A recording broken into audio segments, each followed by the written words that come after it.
আচ্ছা, প্রথম কোশ্চেন হচ্ছে মুসলমানরা পিছিয়ে কেন? যদি দাওয়াত দিতে চান কিভাবে পড়াশোনা করবেন? হে ঈসা, নিঃসন্দেহে আমি তোমাকে মুতাফিকা মৃত্যু দেব ও রাফিকা এবং আকাশে তুলে নিব।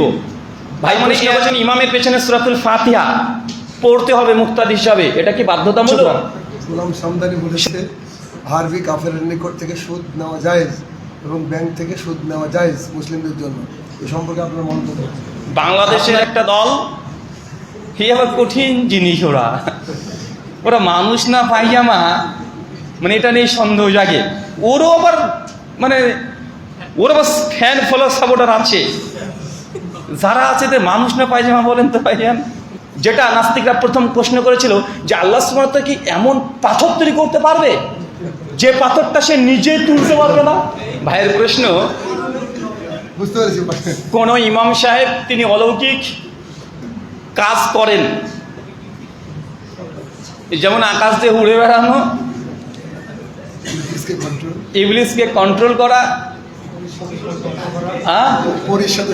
পরির সঙ্গে সম্পর্ক, আরে সর্বনাশ, এইগুলো করেন। এখন ইনার পিছনে নামাজ হবে কি হবে না?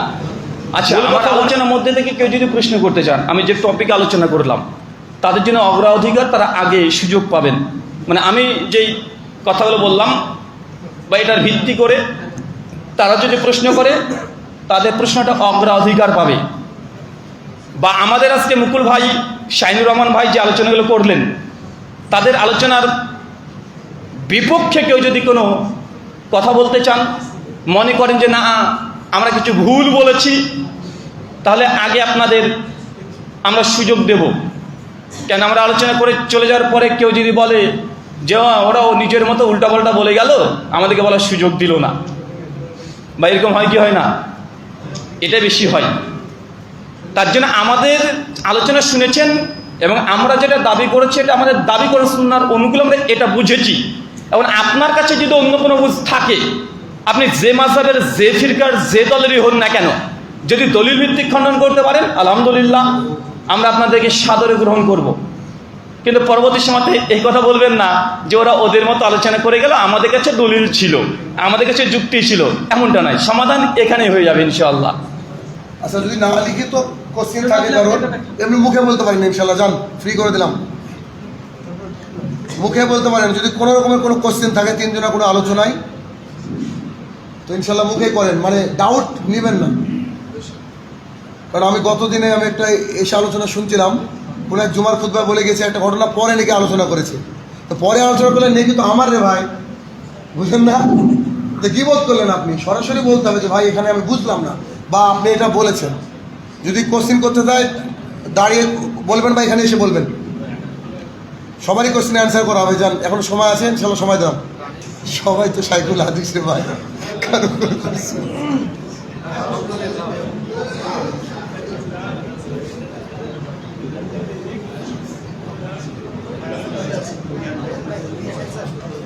এই কোশ্চেন এসছে বলে তাহলে সিনেমার টিকিট দেখবো।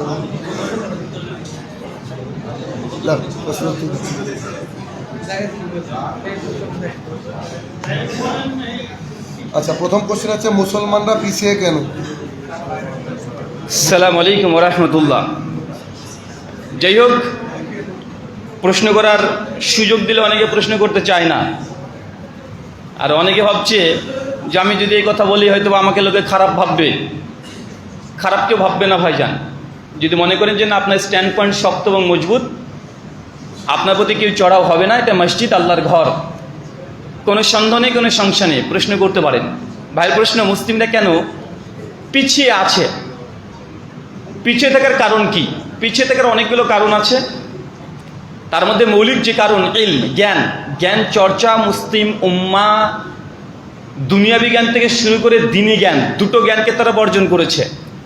আমি এই জন্য বলি যে আপনার এলাকাতে এবছর কয়জন টেট পরীক্ষা দিয়েছে, কয়জন WBCS এ বসেছে, কয়জন আপনার এলাকাতে ডিএড বিএড এগুলো করেছে, একটু খোঁজ নেন তো, একটু খোঁজ নেন। যে মুসলিম জাতি যে শিক্ষা দীক্ষা সব দিক দিয়ে পিছনে, বলছে মুসলিমরা চাকরি পাচ্ছে না, তার আগে এটা দেখেন যে আমাদের এলাকাতে 1000 যদি যুবক তরুণ থাকে তারা কতজন এবছরে WBCS পরীক্ষাতে বসলো, কতজন টেট দিচ্ছে, নেট দিচ্ছে, কতজন বিএড করছে, ডিএড করছে, কতজন করছে দেখেন তো। মুসলিম জাতি পিছিয়ে থাকার মূল কারণ হচ্ছে আমরা নিজেরাই। আল্লাহ সুবহানাহু ওয়া তাআলা বলছেন কোরআনুল কারীম সূরা রাদ সূরা নম্বর 13 আয়াত নম্বর 11 এর মধ্যম অংশ, ইন্নাল্লাহা লা ইউগাইয়িরু মা বিকওমিন হাত্তা ইউগাইয়িরু মা বিআনফুসিহিম। আল্লাহ সেই জাতির ততক্ষণ পরিবর্তন করে না যতক্ষণ না পর্যন্ত তারা নিজেরা নিজেদের পরিবর্তন ঘটায়। আপনি যতক্ষণ পর্যন্ত নিজে পরিবর্তন না হচ্ছেন, আল্লাহ জোর করে আপনাকে পরিবর্তন করবে না। আল্লাহ ঠেকা পড়ে যায়নি, আল্লাহ ঠেকা পড়েনি যে আপনি আল্লাহ রাস্তায় আসার চেষ্টা করবেন না আর আল্লাহ আপনাকে জোর করে রাস্তায় নিয়ে আসবে, এটা আল্লাহর দায়িত্ব না। আল্লাহ আপনাকে ফ্রি উইল দিয়েছে, আপনাকে ইচ্ছা শক্তি দিয়েছে। আপনার সামনে মদের বোতলও থাকবে, দুধের বোতলও থাকবে, মন যেটা চাই সেটা আপনি খান। আল্লাহ জোর করে আপনাকে বলবে না এসে তুই মদের বোতলটাই খা, আল্লাহ এটা আপনাকে বাধ্য করবে না। বাধ্য করে নাকি? আল্লাহ বাধ্য করে এসে আপনাকে জোর করে যে আপনার হাত চলে যাচ্ছে দুধের দিকে কিন্তু বারবার আপনাকে হাতটা ঠেলে দিচ্ছে মদের দিকে, না, আপনার ইচ্ছা শক্তি আছে। মুসলিম জাতির অধঃপতনের কারণ মুসলিম জাতি ইলম জ্ঞান চর্চা থেকে দূরে আছে। 2 সূরা নূর সূরা 24 আয়াত নম্বর 63 মিডল অংশ আল্লাহ বলছেন আল্লাযীনা ইউখালিফুনা আন আমরিহি আন তুসিবাহুম ফিতনা আন ইউসিবাহুম আযাবুন আলীম। আল্লাহ বলছেন যারা আমি আল্লাহ এবং আমার রাসূলের আদর্শকে লঙ্ঘন করবে, আমি আল্লাহ সে জাতির ওপরে আন তুসিবাহুম ফিতনা, আমি ফিতনা দিয়ে জর্জরিত করে দেব। দুনিয়াবী জীবনে তারা ফিতনায় জর্জরিত হয়ে যাবে। আল্লাহ বলছেন এক, যারা আল্লাহর আদেশকে লঙ্ঘন করবে, নবীর আদর্শকে উল্লঙ্ঘন করবে, সে জাতি পিছিয়ে থাকবে, এটা আল্লাহর দাবি। সুনান আবু দাউদ কিতাবুল ফিতান হাদিস নম্বর 4299 শেখ আলবানী শেখ শোয়েব আরনাস সনদ হাসান বলেছে, আল্লাহ নবী সাল্লাল্লাহু হাদিস বর্ণনা করে তিনি বলছেন যে আমার উম্মতের উপরে অচিরেই পৃথিবীর যত বিশ্বের যত বেধর্মীরা আছে তারা একদম ঝাঁপিয়ে পড়বে। যেইভাবে ক্ষুধার্ত একটা প্রাণী খাবার দেখলে ঝাঁপিয়ে পড়ে, ওইভাবেই আল্লাহ নবী সাহাবে জিজ্ঞেস করেছেন ইয়া রাসূলুল্লাহ সেই দিনকে আমরা সংখ্যায় কম থাকবো? নবী বলছেন জি না, সেই সংখ্যা আমরা অনেক থাকবো, তবে সেই দিন আমার উম্মতের কি হবে, দুটো ভাইরাস তাদের হৃদয়ে থাকবে। হুব্বুদ দুনিয়া, আমার উম্মত সংখ্যায় বেশি হবে কিন্তু দুনিয়ার লালসা প্রেম মহব্বতে যা করবে সব দুনিয়া দুনিয়া, আর কারিহাতুল মাউত, আর উম্মত সেদিন মৃত্যুকে ভয় করবে। এই চারটে মুসলিম জাতির অধঃপতনের কারণ, মুসলিম জাতি পিছিয়ে থাকার কারণ। 1 ইলম, 2 আল্লাহ এবং তার রাসূলের আদর্শকে লঙ্ঘন করা, 3 নাম্বার মুসলিম জাতি যা করবে শুধু দুনিয়া দুনিয়া দুনিয়া দুনিয়া অর্জনের জন্য, আর 4 নাম্বার মৃত্যুকে মুসলিম উম্মাহ ভয় করবে। এই 4টে কারণ কোরআন সুন্নাতে মজুদ আছে। শুকরান। দায়ী হওয়ার জন্য কিভাবে পড়াশোনা করতে হবে? যদি দাওয়াত দিতে চান কিভাবে পড়াশোনা করবেন? কোনো সিলেবাস লাগবে না। তাহলে যদি মনে করেন যে না আপনি নিজে নিজে ইসলাম শিখতে চান, আমল করতে চান, তাহলে বাংলাদেশের প্রফেসর ডক্টর আসাদুল্লাহ গালিব স্যারের সালাতুর রসুল থেকে শুরু করে তার পুরো বইয়ের সেটটা আপনার জন্য যথেষ্ট। বা আমাদের পশ্চিমবাংলার বর্ধমানের পিসকুড়ির শেখ আব্দুল হামিদ ফাইজাল মাদানী হাফেজাহুল্লাহর তার পুরো সেটটা আপনার জন্য যথেষ্ট যদি নিজে আমল করতে চান, নিজের পরিবারকে সংশোধন করতে চান। তো যখন আপনি বলছেন যে আপনি দায়ী আল্লাহ হতে চাচ্ছেন, আপনি দাওয়াত দিতে চাচ্ছেন, তখন কোনো সিলেবাসের মধ্যে কোনো বাইন্ডিংয়ের মধ্যে সীমাবদ্ধ পড়াশোনা রাখলে হবে না। সেই সময় আপনি যা পাবেন তাই পড়তে হবে, বসে থাকা চলবে না। হয় পড়েন, শেখদের দার্সে বসেন, শেখদের কাছ থেকে বিভিন্ন কিতাব পাঠ করেন, কিতাবুত তাওহীদ দার্স দিচ্ছে শেখরা, সে দার্সে বসেন, নিয়মিত পড়াশোনা করেন। যখন আপনি দায়ী আল্লাহ হতে চাচ্ছেন তখন একটা শুধু সালাতুর রসুল পড়লে হবে না, আরও আপনাকে বই পড়তে শেখ আলবানীর সিফাতুস সালাতুন নবী, যদিও যেটা বাংলাতে অনুবাদ হয়েছে আকরামুজ্জামান বিন আব্দুস সালাম মাদানী হাফেজাহুল্লাহ যেটা অনুবাদ করেছে এটা সংক্ষিপ্ত মুক্তাসার। শেখ আলবানীর যেটা সিফাতুস সালাতুন নবী ওটা মূল বই প্রায় 2500 পৃষ্ঠা, প্রায় 2500 পৃষ্ঠা। এটা যেটা আছে এটা মুক্তাসার। তো যখন আপনি দাওয়াত দিতে চাচ্ছেন তখন সে বিষয়ে যে বিষয়ে কথা বলছেন মোটামুটি যথাসাধ্য আপনাকে জ্ঞান অর্জন করতে হবে। তখন বিদাতের উপরে একটা বই পড়লে হবে না, বিদাতের পক্ষে কমপক্ষে 10খানা বই পড়তে হবে। যখন 10খানা বই পড়বেন, এক এক লেখকের এক এক রকমের জ্ঞান, এক এক লেখকের এক এক রকমের বোঝানোর ক্যাপাবিলিটি। আমার বোঝানোর টেকনিক আলাদা, শাহিন ভাইয়ের আলাদা, মুকুল ভাইয়ের আলাদা। যখন তিনজনই একই বিষয়ে কথা বলবে, তিন ধাপ থেকে কথা বলবে, তখন একটা জ্ঞানের পরিপূর্ণতা আসে। তখন শ্রোতা আপনিও নতুন একটা কিছু শিখতে পারবেন, বুঝতে পারবেন যে এই বিষয়টাকে এইভাবে ডিল করা উচিত, এই বিষয়টাকে এইভাবে অ্যাপ্রোচ করা উচিত, এই জিনিসটাকে এইভাবে মানুষের কাছে তুলে ধরা উচিত। তো যখন নিজে দায়ী হতে চাইবেন, তখন এক টপিকের ওপরে হাজার হাজার পৃষ্ঠার বই পড়তে হবে। কথা বুঝতে পারলেন? কিন্তু আমরা কি আমরা পড়েছি শিরিক বিদআতের একটা চটি বই, ওটা নিয়ে আপনি বলছেন যে এখন আমি সবাইকে দাওয়াত দিতে যাব। হ্যাঁ, দিতে পারেন, বন্ধু বান্ধব আত্মীয় স্বজন প্রতিবেশী যারা আছে এদিকে দিতে পারেন। কিন্তু যখন আপনি হাজার হাজার মানুষের কাছে কথা বলতে যাবেন, সেই সময় আপনাকে যথেষ্ট পরিমাণে শেখ মাশায়েখদের তাদের আলোচনা, সালাফদের ফাহাম, কোরআনের আয়াত, সালাফদের ফাহাম কি ছিল, কি বুঝেছিল এটা, এগুলো যতক্ষণ বুঝতে না পারছেন, সালাফ থেকে যখন ইলম না নেবেন, আপনার নিজের একটা বুঝে নিলেন, আর ওই বুঝটাকে যদি মনে করেন ঠিক, তাহলে বিপদগামী হবেন। আমি এরকম কোরআন থেকে কালকে আমি আলোচনা করছিলাম ওই নূর ভাইদের ওখানে, একজন কোরআনিস্ট এসে বলছে আমরা কোরআন মানি, হাদিস মানি না। আমি ওকে বলেছিলাম তুই কোরআনের যে কোনো একটা আয়াত তোল, ওই আয়াত পড়েন, ওই আয়াতের মধ্যেই আমি আমার জ্ঞান দেবো, শুধু আমার জ্ঞান, আমার বুঝ দিয়ে ওই আয়াতটাকে ভুল প্রমাণ করে দেখিয়ে দেবো। আপনি কোরআনকে বুঝতে পারবেন না যদি সালাফদের ফাহাম না নেন, নিতে বাধ্য, নচেত কোরআনের একটা আয়াতে ব্যাখ্যা করা সম্ভব না। ব্যাখ্যা তো দূর কি বা, মানে ডাইরেক্ট অনুবাদ থেকে আপনি বিভ্রান্ত হবেন, অনুবাদ থেকেই। কয়েকটা বলবো, শুধু ভয় দেখানোর জন্য আপনাকে বলছি, মানে আপনার ভিতর ভয় যে মাতব্বরি করে একা একা বুঝতে যাবেন না, মাতব্বরি করে একা একা বুঝতে গেলে বিভ্রান্ত হবেন। আচ্ছা, সূরা আলে ইমরান চ্যাপ্টার 3 ভার্স 55 বের করেন তো। নূর ভাই ওঠেন, মোবাইল আছে গেছে, এই তো শেখ আছে তো, আলে ইমরান বের করেন তো, 55 নম্বর আয়াত।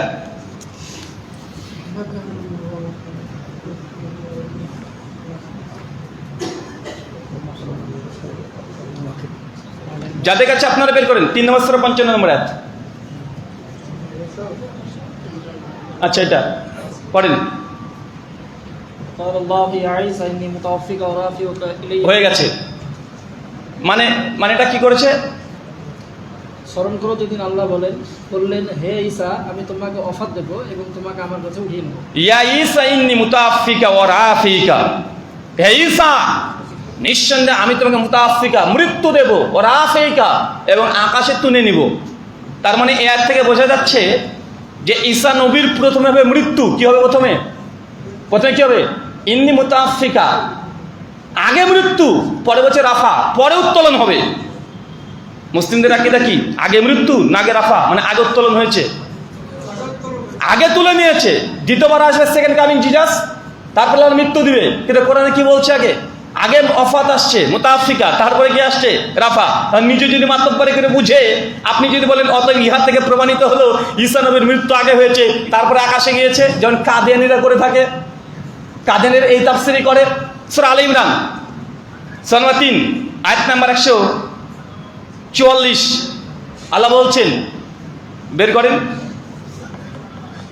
ওয়ামা মুহাম্মাদুন ইল্লা রাসূল ক্বাদ খালাত মিন ক্বাবলিহি রাসূল আফা ইম্মাতা আও কুতিলা। মুহাম্মদ সাল্লাল্লাহু আলাইহি ওয়াসাল্লাম তিনি রাসূল ছাড়া অন্য কিছুই না, তার পূর্বে অনেক নবী রাসূল এসেছে, তাদের ওফাত মৃত্যু হয়েছে। আজ নবী মুহাম্মদ সাল্লাল্লাহু আলাইহি ওয়াসাল্লাম তুমি যদি এই উহুদের প্রান্তে মৃত্যুবরণ করো, সাহাবী তোমরা কি তাহলে উল্টো দিকে চলে যাবে? তার মানে বোঝা গেল ওয়ামা মুহাম্মাদুল ইল্লা রাসূল ক্বাদ খালাত ক্বাবলিহি রাসূল, আপনার পূর্বে যারা এসেছে তাদের সকলের কি হয়েছে? মৃত্যু হয়েছে। এখন ঈসা নবী মুহাম্মদের আগে না পরে? আল্লাহ তো বলছে যে তার মৃত্যু হয়েছে, তাহলে কি আপনি বলবেন ঈসা নবী মারা গেছে? কথা বলেন। তাই কোরআন থেকে কেউ দলিল দিল মানেই মনে করেন না যে কোরআন থেকে দলিল দিয়েছে মানেই সেটা দলিল হয়ে গেল। আপনার বুঝতে গেলে বিভ্রান্ত হবেন। এই আয়াতের ব্যাখ্যাতে মুফাসসিররা কি বলছে, সালফে সালিহিনের ব্যাখ্যা কি, আপনাকে আগে দেখতে হবে। আমি এই জন্যই বলি, যদি আপনি মনে করেন যে না আমি কোরআন নিজের মতো বুঝবো, আচ্ছা প্রথম সূরা ফাতিহা বাকারা থেকে ধরি, আলিফ লাম মিম জালিকাল কিতাব, জালিকাল কিতাব মানে কি? জালিকা ওই কিতাব, কোনো সন্দেহ নেই। ওই কিতাব বলতে কোন কিতাব? কোরআন বললে তো এই কিতাব বলতো, বলতো না হাজাল কিতাব, এই কিতাব, কোনো সন্দেহ নেই। বলছে জালিকা মানে ওই কিতাব। ওই কিতাব মানে কি? কোরআনের আগে যে কিতাব এসেছে। এখন খ্রিস্টানরা যদি বলে ইহা থেকে প্রমাণিত হলো তওরাত জাবুর ইনজিল, এর মধ্যে কোনো সন্দেহ নেই, কোরআনের কথা তো বলছে না।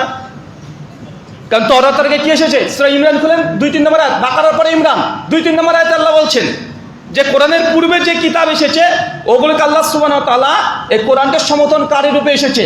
তার মানে 2 আয়াত থেকে প্রমাণিত হয়ে গেলে তওরাত জাবুর ইনজিল বিকৃত হয়নি। কেউ যদি দাবি করে খণ্ডন করুক।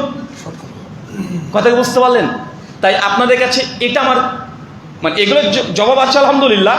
যারা এগুলো তাফসীর করবেন, শানে নুজুল পড়বেন, সালাফদের ফাহাম তারা কি বুঝেছে, এই জালিকা দ্বারা আব্দুল ইবনে আব্বাস, আমাদের আয়েশা রাদিয়াল্লাহু আনহা তাফসীর ইবনে কাসিরের মধ্যে সহিহ সনদে হাদিস বর্ণনা আছে জালিকা দ্বারা হাজাল কিতাব হবে। কেন হবে সে ব্যাখ্যাগুলো তাফসীর ইবনে কাসিরের মধ্যে সহিহ সনদে হাদিস মজুদ আছে। তাফসীর তাবারিতে ইবনে আব্বাসের কল মজুদ আছে। তাই নিজের মতো বুঝতে গেলে বিপদগামী হবেন। ইমামের পিছনে সূরা ফাতিহা পড়া কি বাধ্যতামূলক? কায়লাতে ওরা বলে যে বাধ্যতামূলক। আমি 385 দিয়েছি, দলিল হয়নি, উত্তর দাও। ভাই প্রশ্ন করছেন ইমামের পেছনে সূরাতুল ফাতিহা পড়তে হবে মুক্তাদি হিসাবে, এটা কি বাধ্যতামূলক? শোনেন, সালাফদের ফাহাম কি ছিল আগে আমরা বুঝিনি। মানে সালাফরা কি বুঝেছে? ইমাম আবু হানিফা, শাফি, মালিক, আহমদ ইবনে হাম্বল 4 জন গুরুত্বপূর্ণ ইমাম, উম্মার 4 জন গুরুত্বপূর্ণ ইমাম। ইমাম শাফির মতে ইমামের পেছনে মুক্তাদি সূরাতুল ফাতিহা পড়বে, এটা ওয়াজিব। এটা কি ওয়াজিব? না পড়লে নামাজ হবে না। ইমাম আহমদ ইবনে হাম্বলের মত হচ্ছে ইমামের পেছনে মুক্তাদি সূরা ফাতিহা পড়বে, এটা জরুরি। ইমাম মালিকের মত যেসব নামাজে ইমামের আওয়াজ শোনা যায়, যদি শুনতে পান পড়ার দরকার নেই, আর যেই সময়তে শুনতে পাচ্ছে না সেই সময়তে পড়তে হবে।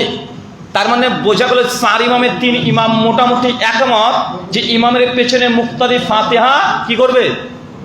পড়বে। ইমাম আবু হানিফা একা 4 মাসের মধ্যে তিনি বলছেন যে পড়া যাবে না, বরং পড়লে মাকরু হবে। কিন্তু ইমাম আবু হানিফা 2 জন উস্তাদ, একটা হচ্ছে আতা বিন আবি রওয়া, মৃত্যু 114 হিজরিতে। তারা দাবি করে প্রায় 80,000 সাহাবী এবং তাবেঈর সঙ্গে সাক্ষাৎ হয়েছিল আতা বিন আবি রওয়ার। ইমাম আবু হানিফার মধ্যে একটা কল মজুদ আছে মুসনাদে আলী ইবনুল জাদ হাদিস নাম্বার 1061 মধ্যে। ইমাম আবু হানিফা স্বয়ং আতা বিন আবি রওয়ার প্রসঙ্গে বলেছিলেন যে আমি এই 2 চোখ দিয়ে আতা বিন আবি রওয়ার মতো শ্রেষ্ঠ কোনো ব্যক্তি আর দেখিনি। এত বড় ইমাম তিনি বলছেন, মানে ইমাম আবু হানিফা উস্তাদ, তিনি বলছেন ইমামের পেছনে মুক্তাদি সূরাতুল ফাতিহা পড়বে। ইমাম আবু হানিফার উস্তাদ না, তারপরেও তার সমসাময়িক একই সময়ে ইমাম আউজাই রাহিমাহুল্লাহ, মৃত্যু 157 হিজরি, তিনি বলছেন ইমামের পেছনে মুক্তাদি ফাতিহা পড়বে।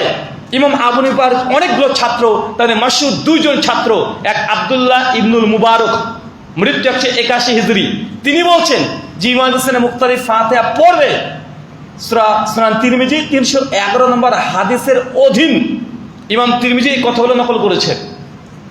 ইমাম তিরমিজি সুনান তিরমিজির মধ্যে প্রথম খণ্ড 61 পৃষ্ঠা, যদি আপনার হাদিস নাম্বার দিয়ে চেক করতে চান 311 নম্বর হাদিসের অধীনে এই কথাগুলো নকল করেছে। আল হিদায়া কিতাবুস সালাত, বাব হচ্ছে বাবুল কিরাত, 79 নম্বর পৃষ্ঠার শেষ লাইন, যেটা বাংলাদেশ ইসলামিক ফাউন্ডেশন থেকে ছাপানো হয়েছে।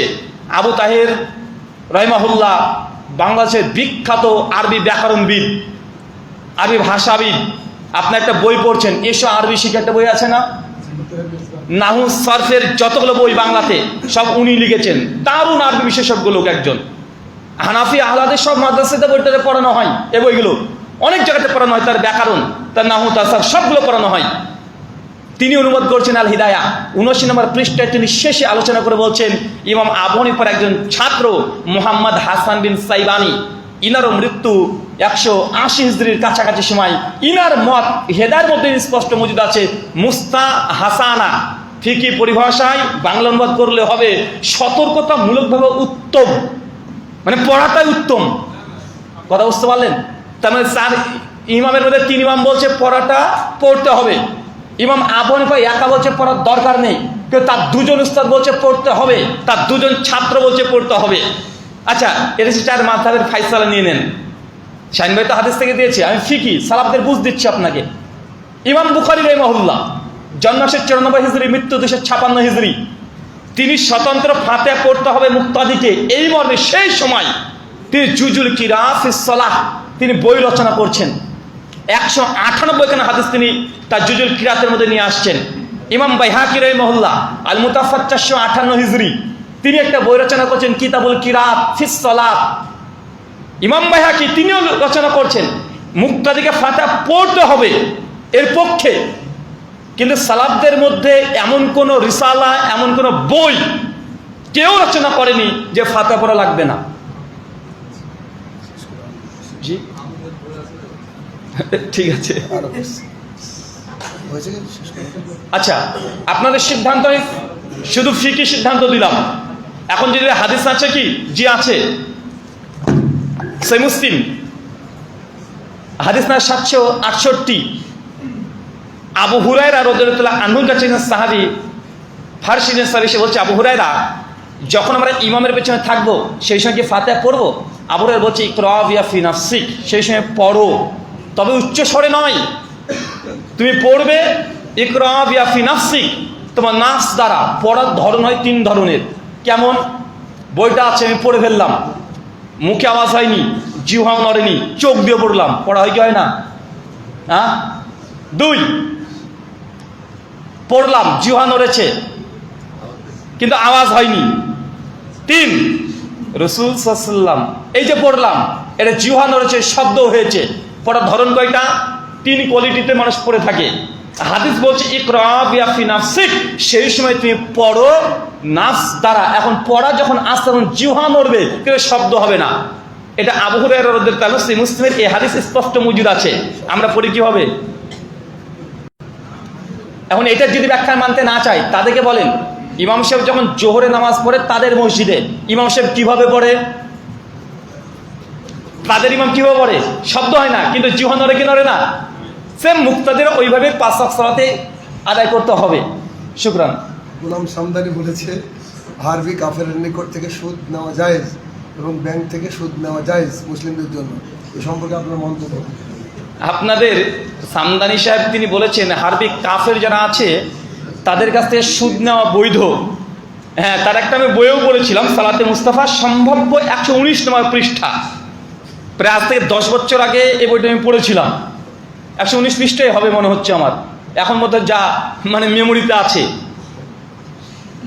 উনি এমনই যুক্তি দিয়েছেন, কেননা আল্লাহ সুবহানাহু ওয়া তাআলা সুদকে হারাম করেছে কাদের জন্য? সুদের আয়াত যখন এসেছে তখন বলছে ইয়া আইয়ুহাল্লাযিনা আমানু, হে বিশ্বাসীগণ তোমরা সুদের সঙ্গে যেও না, সুদ নিও না, সুদ খায়ও না। তার মানে তিনি এখান থেকে ব্যাখ্যা নিয়েছেন যে সুদ যেহেতু বিশ্বাসীদের সঙ্গে আল্লাহ নিসবত করে দিয়েছে তাই সুদ হয় মুসলিমের সঙ্গে সুদ খাবে না। কারণ মুসলিম যদি কাফেরদের নিকটে সুদ নেয় নিতে পারে, কারণ আল্লাহ শর্ত দিয়েছে কোরআন তো মুসলিমদের জন্য, কাফেরদের জন্য তো নয়। হুকুম কার জন্য হবে তাহলে? মুসলমানদের জন্য। তা আমি ভাই সাদা মনে আমার কাদা নেই, আমার একটা জানার ইচ্ছা, কোরআন মাজিদে যখন আল্লাহ জেনার কথা বলেছে সূরা বানী ইসরাঈল 17 আয়াত 32 লা তাকরাবুজ জিনা, তার আগে কি হচ্ছে ইয়া আইয়ুহাল্লাযিনা আমানু, হে বিশ্বাসীগণ লা তাকরাবুজ জিনা, জিনার ধারের কাছে যেও না। তার মানে মুসলমান মেয়ের সঙ্গে জিনা করবে না, কাফেরের সঙ্গে করবে। তার যদি আমি বুঝ নিয়ে নি, যদি সুদের সঙ্গে সম্পৃক্ত বিশ্বাসী হয় আর এই জন্য যদি সুদ নেওয়া নাজায়েজ হারাম হয় শুধু মুসলমানের সঙ্গে, কিন্তু অমুসলিম যারা জিম্মি আছে যারা হারবি আছে তাদের সঙ্গে যদি বৈধ হয় তো জেনা তো বৈধ হয়ে যাবে এই হাত থেকে। তাহলে হবে না তার যুক্তি অনুযায়ী? দেখেন আল্লাহ সুবহানাহু ওয়া তাআলা এই বিধানটা দিয়েছিল, আগে ছিল না, ছিল না তা নয়, এটা ছিল ইহুদি বনী ইসরাইলের জন্য। আজ পর্যন্ত ইহুদিদের নিকটে সুদ কিন্তু হারাম। বুক অব লিভিটিকাস চ্যাপ্টার 19 নম্বর অধ্যায়ে পরিষ্কারভাবে ইহুদিদের কাছ থেকে সুদ খাওয়া নাজায়েজ হারাম। দুনিয়ার কোনো ইহুদিদের কাছ থেকে সুদ তারা খায় না। কেন? তারা শুধু বনী ইসরাইল ইহুদিদের মধ্যে সুদ নিষিদ্ধ, কিন্তু নন জুস যারা আছে তাদের কাছ থেকে তাদের নিকটে সুদ নেওয়া বৈধ। এই ফতোয়া মুসলমান মুমিনদের নয়, এটা ইহুদিদের ফতোয়া। কেন? এটা আমার কাছে আসুক, বাইবেল আমার কাছে আসুক, খুলে দেখিয়ে দেবো। এবং খ্রিস্টানদের আপনি এখন এনসাইক্লোপিডিয়া খুলে নেন, এখন জিউস উইকিপিডিয়া লিখেন, ইন্টারেস্ট রিবা বুক অফ ডিটোনমি লিখেন, এখন তাদের ফতোয়া পেয়ে যাবেন। বড় বড় র্যাবাইদের ফতোয়া আছে, শুধু জিউদের সঙ্গে সুদ খাওয়া জায়েজ না, হারাম, তারা খাবে না, মরে গেলেও তারা খাবে না। কিন্তু নন জিউস যারা আছে তাদের কাছে নিতে পারবে, তারা খাচ্ছে। এটা ইহুদিদের ফতোয়া, এখন পর্যন্ত এটা প্রমাণিত ফতোয়া। বাইবেলের বুক অফ লেভিটিকাস মানে লিবিয়া পুস্তক 19 নম্বর অধ্যায়ে ডিটেল সুদের ব্যাপারে আলোচনা করেছে। কোন দিকে যে গতি যাচ্ছে রে ভাই, চাকা কোন দিকে যায়? আচ্ছা, পরের প্রশ্ন সংশয়বাদীদের মানে হচ্ছে নাস্তিক।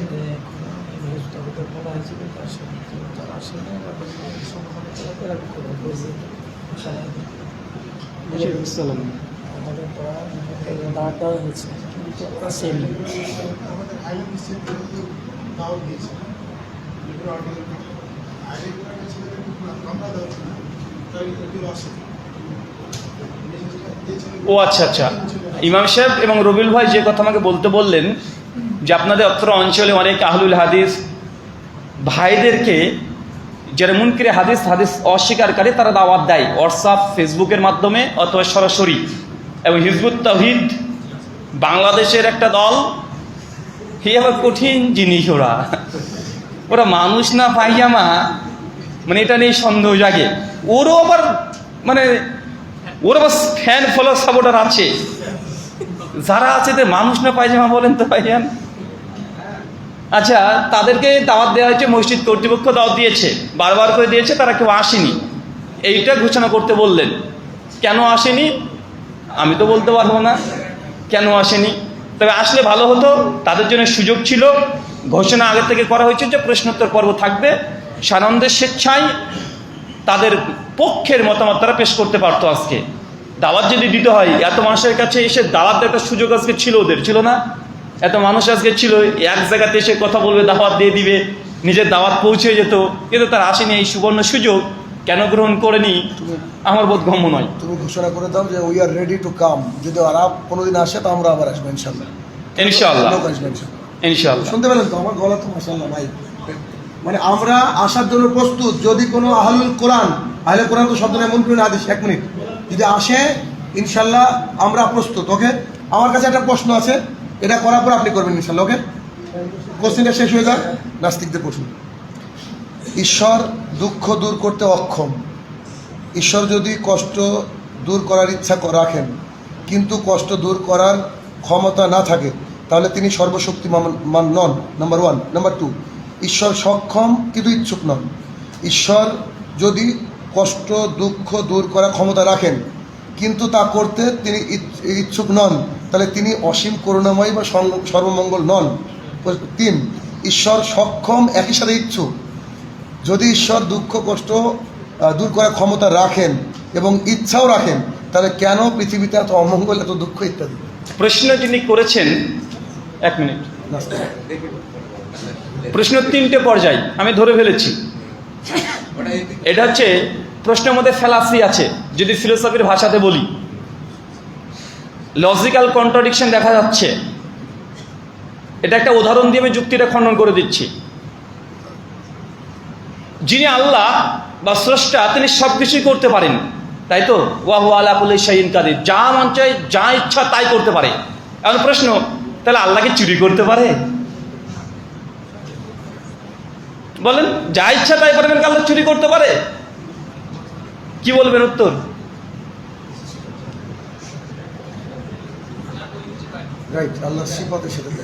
আল্লাহ সিফাতের সঙ্গে যায় না, এটা নয়। যিনি স্রষ্টা গড হবেন বা ঈশ্বর হবেন, গোটা সৃষ্টি জগৎ তার। মোবাইলটা আমার টেবিলে আছে, আমি নিয়ে নিলাম, এটা চুরি হলো? এখন আল্লাহর সঙ্গে চুরি শব্দটা যায় না। কেন? চুরি কোনটা? অন্যের জিনিস তার অজান্তে নিয়ে নেওয়া, এটা হচ্ছে চুরি। কথা বুঝতে পারলেন মনে হয়? মানে আল্লাহর সঙ্গে চুরি শব্দটাই যায় না, কারণ যা সৃষ্টি জগতে আছে সবই তো কার? কার কথা বলেন? সবই তো আল্লাহর। তো আল্লাহর জন্য চুরি শব্দটাই যায় না। এখন আল্লাহর ইচ্ছে আছে, কিন্তু আল্লাহ ক্ষমা করছেন না। তাহলে আল্লাহ সুবহানাহু ওয়া তাআলা যে অসীম করুণাময় পরম দয়ালু, এই সিফাতের সঙ্গে কন্ট্রাডিকশন করছে। আল্লাহর সাথে একটা সিফাত নয়, একটা বৈশিষ্ট্য নয়, আল্লাহ যখনই তিনি অসীম করুণাময় পরম দয়ালু, আল্লাহর সঙ্গে সঙ্গে তিনি আহকামুল হাকিমিন, তিনি শ্রেষ্ঠ বিচারক, তিনি কারোর সঙ্গে অনুপরিমাণে জুলুমও করে না, আল্লাহ মানুষের পরীক্ষাও নিচ্ছে। মানে আল্লাহ সমস্ত সিফাতগুলোকে সামনে রাখেন, একটা সিফাত দিয়ে নয়। যখন এই প্রশ্ন যে একটা সিফাত দিয়ে নয়, কেন আল্লাহ যখনই তিনি কঠোর শাস্তিদাতা, আল্লাহ কি কঠোর শাস্তিদাতা কি দাতা নয়? কঠোর শাস্তিদাতা। আল্লাহ সুবহানাহু ওয়া তাআলা তিনি পরীক্ষা নেন, আল্লাহ আমাদের পরীক্ষা নিচ্ছেন। তো যখন সমস্ত সিফাতগুলো সামনে রাখবেন, তখন এই প্রশ্নটা দাঁড়াবে না, প্রশ্ন তখন তৈরি হবে না। কেন? কারণ আপনি একটা সিফাতকে নিয়েছেন যে আমার বাপ খুব দয়ালু, তার মানে কি এটা যে তার বাপ তার ছেলে যদি কোনো ভুল করে তাকে কোনো শাস্তি দেয় না?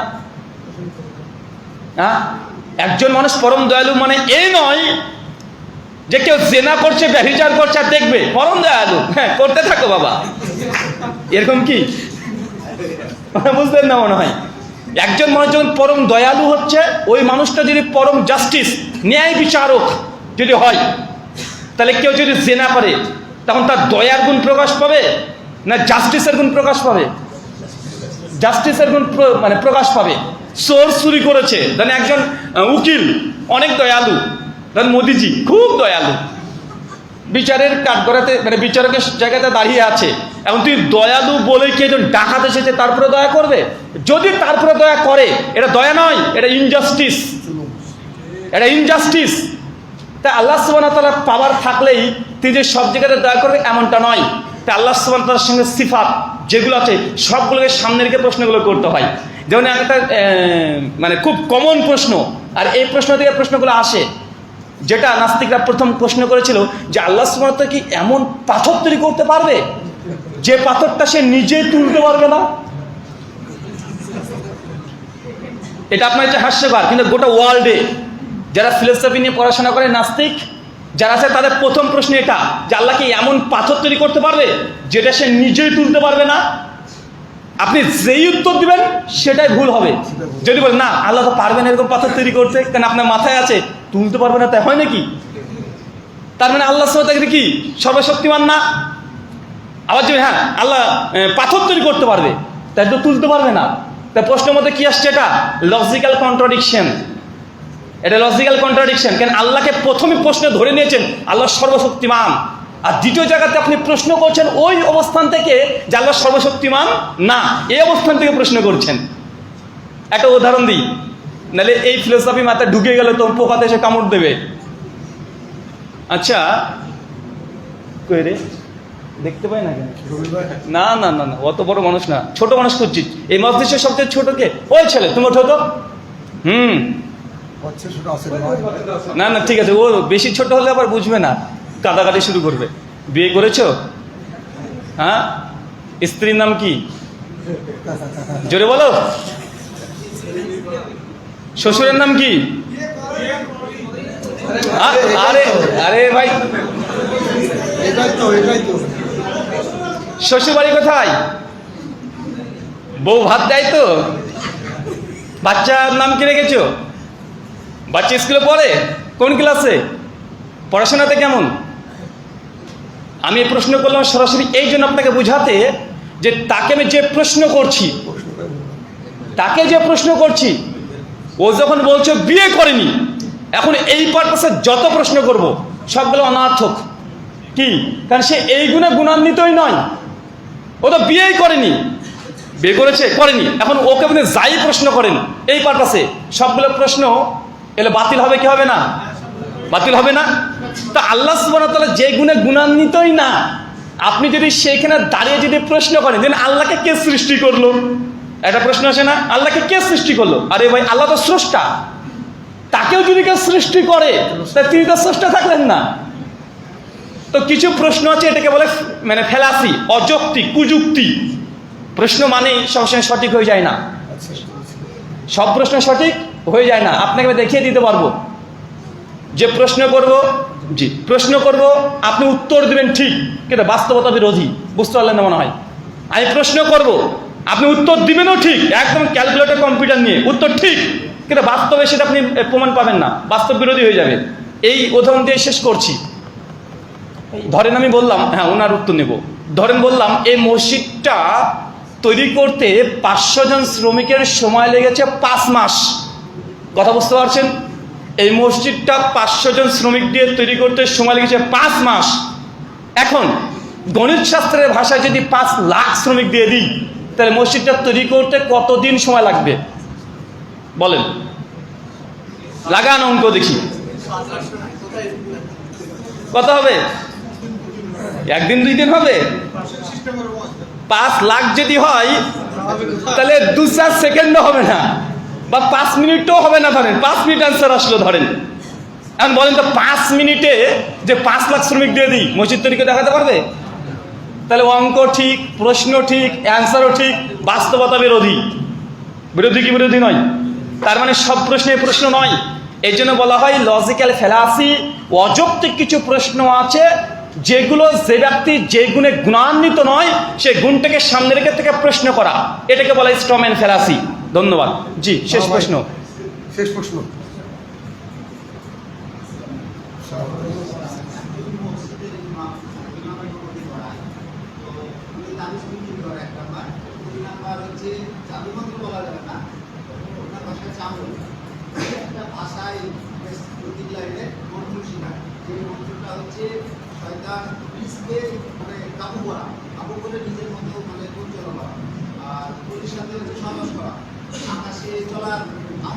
আচ্ছা আচ্ছা,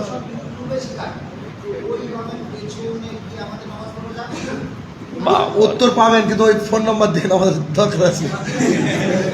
ঠিক আছে, বসেন, বুঝতে পারছি, বলেন। ভাইয়ের প্রশ্ন, বুঝতে পেরেছি। কোন ইমাম সাহেব তিনি অলৌকিক কাজ করেন, যেমন আকাশ দিয়ে উড়ে বেড়ানো, ইবলিসকে কন্ট্রোল করা, পরীর সঙ্গে সম্পর্ক। আরে সর্বনাশ, এইগুলো করেন। এখন ইনার পিছনে নামাজ হবে কি হবে না? মূল কথা মনে রাখবেন, যদি কোনো ব্যক্তির মধ্যে ঈমান ভঙ্গের কারণ পাওয়া যায়, ঈমান ভঙ্গের 10টা কারণ শেখ সালেহ সেমিনে বই অনুবাদ হয়ে গেছে, বা ডিরেক্ট যদি কুফরি প্রকাশ পায়, ডাইরেক্ট কুফরি প্রকাশ পেয়ে গেছে, তার বাক্য কথা দ্বারা বা কর্ম দ্বারা যদি প্রকাশ পেয়ে যায়, তার পেছনে নামাজ পড়া বৈধ না। কিন্তু একজন ব্যক্তি পাপিষ্ঠ, ফাসিক, কুফরি কোনো কর্ম প্রকাশ পাচ্ছে না, কিন্তু আমলে সে বদ আমলে অভ্যস্ত আছে। হতে পারে সে লোকটা নামাজ পড়ছে, আকীদা ঠিক আছে, কিন্তু ফাসিকি কাজ করছে, মাঝে মধ্যে জামাত মিস করে দেয় ইচ্ছাকৃতভাবে, মাঝে মধ্যে সে দেখা যাচ্ছে আপনার জর্দা দিয়ে 350 মেরে দিচ্ছে, ফাসিকি কাজ করছে। এই শ্রেণীর ইমাম যদি থাকে, তার পিছনে নামাজ পড়লে নামাজ হয়ে যাবে, আপনার নামাজে ত্রুটি হবে না। ইমাম বুখারী সহিহ বুখারীর 594 নম্বর হাদিসের অধীনে একটা অধ্যায় রচনা করেছেন। হাসান বসরি 114 মৃত্যুবরণ করেছেন।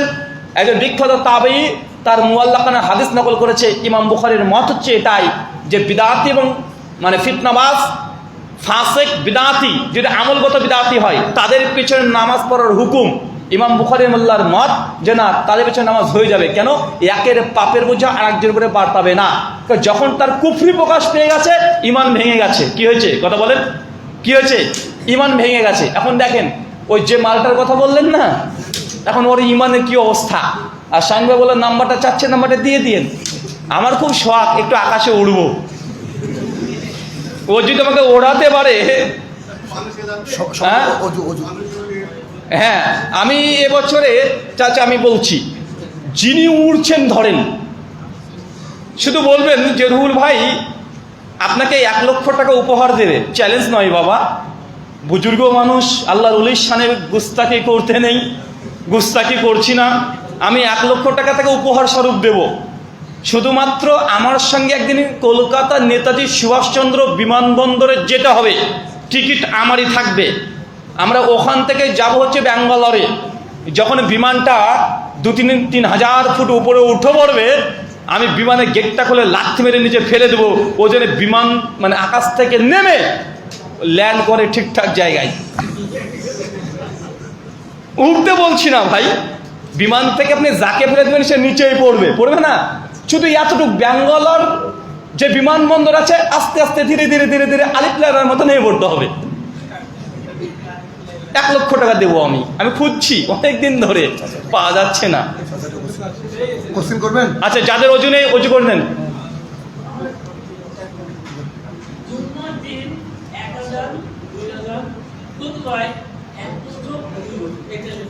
মাশাআল্লাহ। চাচার শেষ প্রশ্ন, আর প্রশ্ন করেন না, যাতে ওজনে উজু করে নেন। শোনেন, জুমার আজান 1 আজান না 2 আজান হবে? প্রশ্নগুলো আপনারা যেগুলো করছেন, আমার উত্তর হ্যাঁ না আমি দিতে পারি না। প্রথম কথা, আমার উত্তর দিলে আমি এ পৃষ্ঠা পৃষ্ঠা 2 দিক থেকে আলোচনা করে দিই, যেন কোনো সংশয় মাঝখান থেকে তৈরি না হয়। জুমার আজান সহিহ বুখারী 915 নম্বর হাদিস, আল্লাহ নবী আলাইহিস সালাম পরিষ্কার জানিয়ে দিয়েছেন, এবং তার আমল তার যুগে একটা আজান হতো, আবু বকরের জামানায় একটা হতো, ওমরের জামানায় একটা হতো, ওসমান বিন আফফানের জামানায় প্রথম অংশে একটাই হতো, শেষে গিয়ে 2 আজান চালু হয়েছে। আলী বিন আবি তালেবের সময়তেও কুফাতে একটা আজানই হতো। তার মানে আমরা বুঝলাম নবী একটা দিয়েছেন, আবু বকরের একটা, ওমরের একটা, ওসমান রাদিয়াল্লাহু আনহুর অর্ধ খিলাফত পর্যন্ত একটাই ছিল। শেষের দিকে গিয়ে 2 নম্বর আজান চালু করেছে। আলী বিন আবি তালেবের জামানাও একটা, তারপর নবীও একটা দিয়েছে, 4 খলিফার মধ্যে 3.5 খলিফা একটা দিয়েছে। কয় খলিফা? 3.5 খলিফা, বুঝলেন না? ওসমান বিন আফফান তো একখানা দিয়েছে, দীর্ঘ 6 বছর। শেষে গিয়ে 2 আজান চালু করেছে। তো শেষের 6 মানে 2 আজান যদি আপনার দলিল হয়, প্রথম দিকে তো 1 আজান, এটা আমার দলিল, তো 3.5 খলিফা হলো না? আচ্ছা বলেন তো, নবী একটা দিয়েছে, 3.5 খলিফা একটা দিয়েছে, এখন আপনার কটা উচিত? একটা, ব্যাস, তাহলে শেষ। 2 বলতে পারেন কেন রুহুল ভাই? সুনান তিরমিজি হাদিস না 2676, আল্লাহ নবী নিজেই তো বলে গেছেন যে আমি দুনিয়া থেকে চলে যাওয়ার পর ইখতিলাফুন কাসীরা, অনেক বড় বড় মতভেদ হবে। ফালাইকুম বিসুন্নতি ওয়া সুন্নাতি খুলাফায়ে রাশিদিন মাহদিন, তখন তোমরা আমার সুন্নাত এবং আমার খলিফায়ে রাশিদিনের সুন্নাত আঁকড়িয়ে ধরো। তো খলিফাদের সুন্নাত তো মানতে হবে কি হবে না? অবশ্যই হবে। তো ওসমান বিন আফফানকে খলিফা নয়? অবশ্যই খলিফা।